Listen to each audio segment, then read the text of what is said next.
Hey guys, what's up? This is Chris from AsiaTees, and today we have the i10 with us from FlySky. So just now I was testing around the i10 with my quadcopter here that I've built over the past 2 weeks. And you know, it's been a lot of fun, and I've been having a lot of very easy experiences with the i10 so far, and it's very user-friendly. And what I'm talking about is that the whole interface, the programming inside, everything's spot on.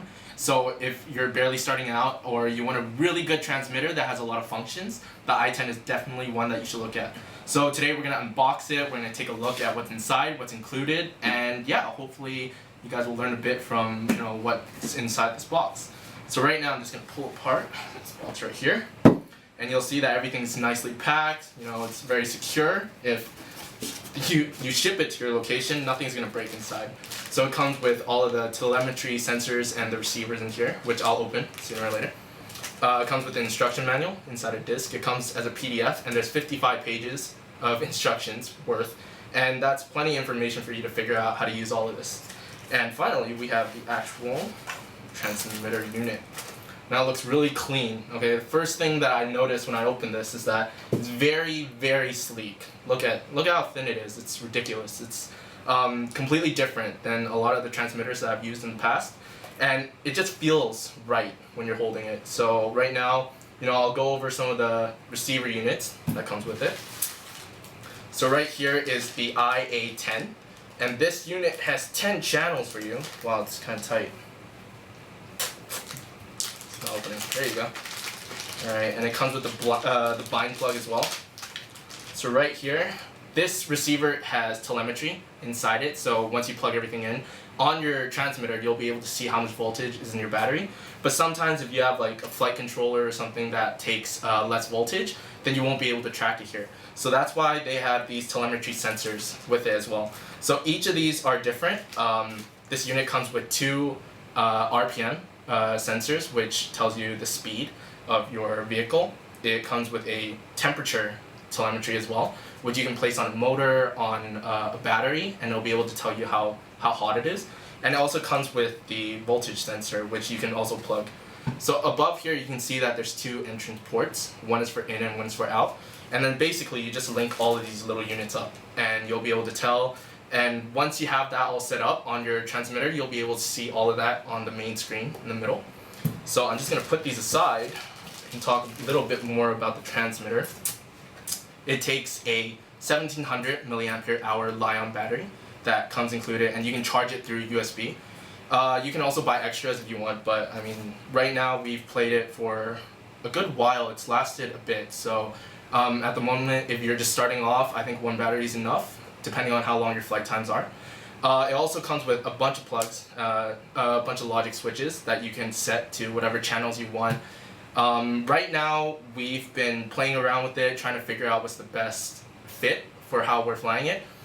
We've used this on a few of our crawlers and the quadcopters. We haven't really tested it out on fixed planes or helicopters yet, but we're going to get to that soon, so hopefully in the future we'll be able to show you some of that. So right now I'm just going to power it on.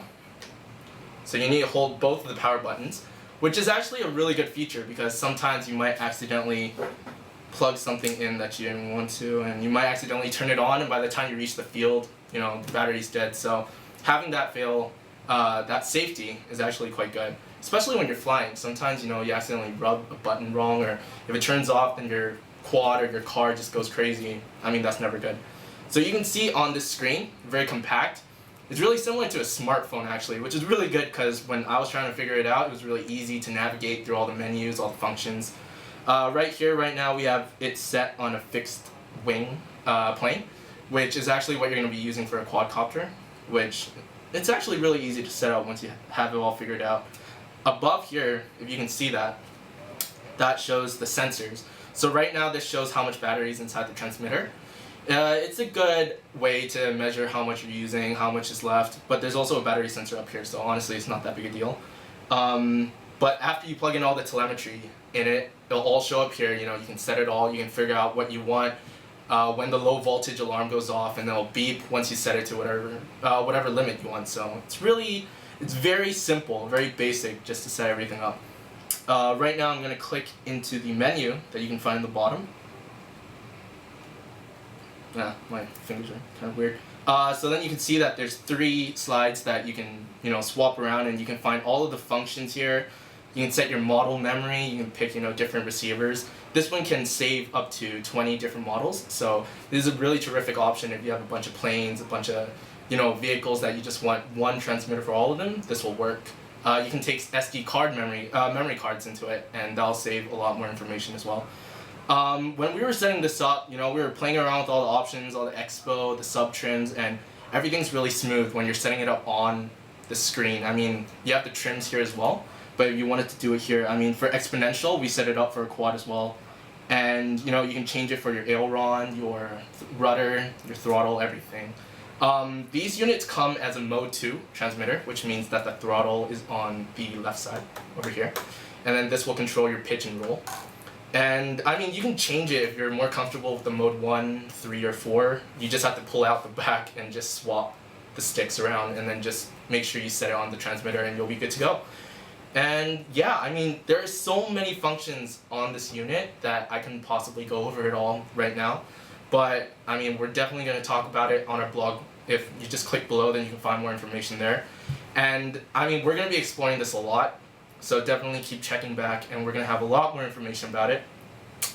The i10 will be available probably next week, a week or so on our store. So actually, if you're really interested in this unit, definitely check back and we'll have the link for it. We also will have the i6 from FlySky, which we've had a lot of requests for before, so definitely got that in stock as well. So if you're interested in a stick transmitter for all your needs, I mean, you should definitely look at FlySky because they're actually really reliable. The only thing that I can't say at the moment is the range test. We haven't really tested that out yet, but soon we'll have an answer for you guys, just to let you know how far it can go. But right now, I mean, all the stuff we've been doing has been in pretty close proximity of us, and right now the response rate is fantastic, so we don't think there should be a problem with it. So yeah, definitely click the blog below. We're going to put out the product listing soon, so if you guys want to see it, then you guys can look at it, check out all the information there. And make sure to subscribe to our channel, like our Facebook, like Google+, Instagram, everything. And yeah, I mean, definitely Instagram, okay? There's a lot of cool pictures, a lot of interesting stuff there, so... And honestly, you guys can see me on there as well, so I don't know, maybe you guys want to do that. So yeah, thanks for watching, and see you next time. Thanks again for watching. If you guys like this video, make sure you click on the other ones or click on the subscribe button so that you can get more constant updates on all of our latest content. Thanks again.